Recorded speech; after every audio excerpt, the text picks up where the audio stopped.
Hello friends, வணக்கம். Welcome to Anitha's healthy kitchen. இன்றைக்கி நம்ம பார்க்க போகிற ஸ்பெஷலான ரெசிபி சிக்கன் சுக்கா. சிக்கன் லவர்ஸ் எல்லாருக்குமே இந்த சிக்கன் சுக்கா ரொம்ப பிடிக்கும். இது வந்து பிரியாணி, கீ ரைஸ், சப்பாத்தி எல்லாத்துக்குமே ரொம்ப நல்லாயிருக்கும். இந்த ட்ரை சிக்கன் வெரைட்டியை அருமையாக எப்படி பண்ணலான்னு இப்போ பார்க்கலாம். சிக்கன் சுக்கா பண்ணுறதுக்கு ஃபஸ்ட்டு நம்ம சிக்கன் எடுத்துக்கலாம். சிக்கன் வந்து 3/4 கிலோ எடுத்திருக்கேன். நல்லா கழுகி சுத்தம் பண்ணிவிட்டு தண்ணியெல்லாம் நல்லா வடிச்சிட்டு எடுத்துகிட்டு வந்திருக்கேன். இதில் வந்து ஒரு 1/4 டீஸ்பூன் மஞ்சத்தூளை சேர்த்துக்கலாம். ஒரு 1 டீஸ்பூன் மிளகாய்த்தூள், 1/2 டீஸ்பூன் மிளகுத்தூள், 1/4 டீஸ்பூன் கரம் மசாலா. அடுத்ததா இதில் 1 டீஸ்பூன் இஞ்சி பூண்டு பேஸ்ட் சேர்த்துக்கலாம். இது கூட புதினா இலை, மல்லி இலை கொஞ்சமாக சேர்த்துக்கலாம். கடைசி இதில் 1 டேபிள் ஸ்பூன் எண்ணெயை விட்டுக்கலாம். எல்லாத்தையும் சேர்த்து நம்ம நல்லா கலந்துடலாம்.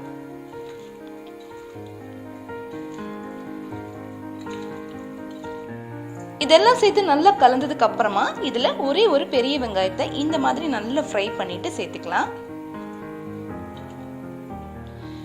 இதையும் சேர்த்து நல்லா மிக்ஸ் பண்ணிட்டு நம்ம இதை ஒரு 1/2 மணி நேரம் அப்படியே வச்சிடலாம். ஃப்ரை பண்ண வெங்காயத்தையும் சேர்த்து நல்லா கலந்தாச்சு. இது வந்து ஒரு 1/2 மணி நேரம் அப்படியே ஊறட்டும். மசாலாலாம் நல்லா பிடிச்சு வரணும், அதுக்காக தான். அடுத்ததான் நம்ம சிக்கன் சுக்காவுக்கு தேவையான ஸ்பைசஸ் எல்லாம் வறுத்து பவுடர் பண்ண போகிறோம். ஸ்பைசஸ் எல்லாம் வறுக்கிறதுக்கு ஒரு கடாயை சூடு பண்ணிக்கலாம். கடாய் லைட்டாக சூடானதும் இதில் 1 பட்டை, 3 கிராம்பு, நட்சத்திர சோம்புல பாதி, 2 ஏலக்காய், இது கூட 1 டீஸ்பூன் மிளகு, 3/4 டீஸ்பூன் சோம்பு, 3/4 டீஸ்பூன் சீரகம். இது எல்லாத்தையும் நம்ம லோ ஃப்ளேம்லேயே வச்சுட்டு நல்லா ஃப்ரை பண்ணிக்கலாம்.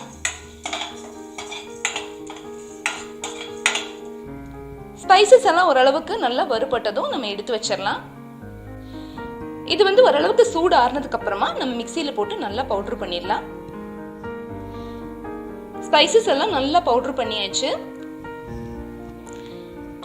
அடுத்ததான் நம்ம மறுபடியும் கடாயை சூடு பண்ணிக்கலாம். அடுத்ததான் இதுல எண்ணெயை விட்டுக்கலாம். எண்ணெய் சூடானதும் அதுல ஒரு பிரியாணி இலையை சேர்த்துக்கலாம். கூடவே ஒரு 1/2 டீஸ்பூன் சோம்பு. சோம்பு நல்லா பொரிஞ்சு வந்ததும் ஒரு 25 to 30 சின்ன வெங்காயத்தை இந்த மாதிரி கட் பண்ணிட்டு சேர்த்துக்கலாம். எப்பவுமே நான்வெஜ் கிரேவிக்கு பெரிய வெங்காயத்தை விட சின்ன வெங்காயம் சேர்த்து பாருங்க, ரொம்ப டேஸ்டியாக இருப்பது. வெங்காயம் ஃப்ரை ஆகிட்டு இருக்கும் போதே நம்ம கொஞ்சம் கருவேப்பிலை இதில் சேர்த்துக்கலாம்.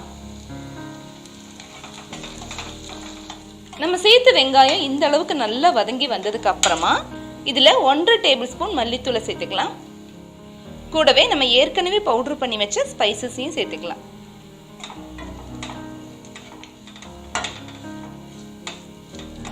ஏற்கனவே சிக்கனில் மிளகாய்த்தூள், மிளகுத்தூள் எல்லாம் சேர்த்துருந்ததுனால நான் இப்போ சேர்க்கல. இன்னும் ஸ்பைசியாக வேணும்னு நினச்சிங்கன்னா இந்த டைமில் நீங்கள் மிளகாய்த்தூள் சேர்த்துக்கலாம்.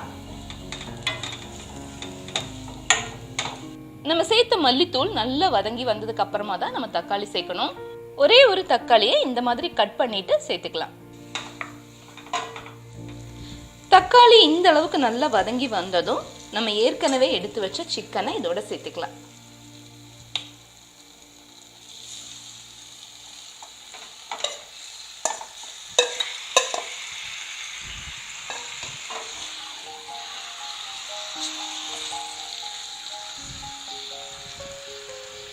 சிக்கன் சேர்த்து நம்ம நல்லா கலந்து விடணும்.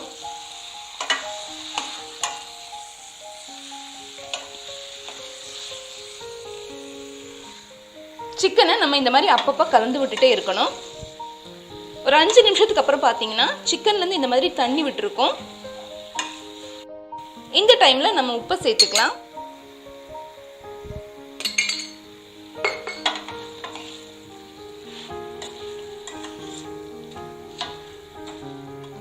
உப்பு சேர்த்து நல்லா மிக்ஸ் பண்ணதுக்கு அப்புறமா சிக்கன் வேகிற அளவுக்கு தேவையான தண்ணியை மட்டும் சேர்த்துக்கலாம். இது வந்து குழம்பு கிடையாது, சுக்கா, அதனால நம்ம ரொம்ப தண்ணி சேர்த்து வேக வைக்க கூடாது.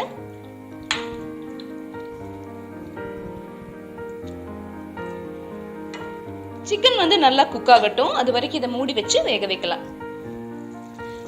சிக்கன் வந்து ஓரளவுக்கு இப்போ நல்லா குக் ஆயிடுச்சு. இன்னும் கொஞ்ச நேரத்தில் கிரேவி நல்லா திக்காயிரும்.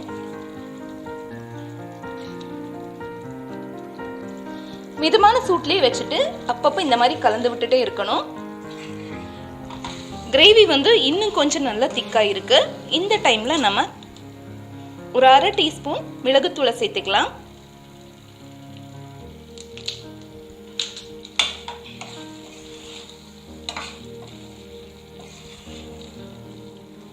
இப்போ நல்லா ட்ரை ஆயிடுச்சு கிரேவி.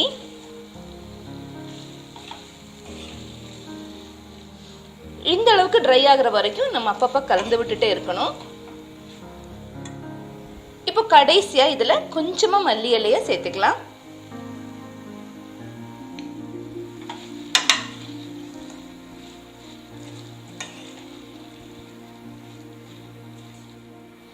மல்லி இலை சேர்த்து ஒரு நிமிஷம் நல்லா கலந்து விட்டதுக்கு அப்புறமா ஸ்டவ் ஆஃப் பண்ணிடலாம்.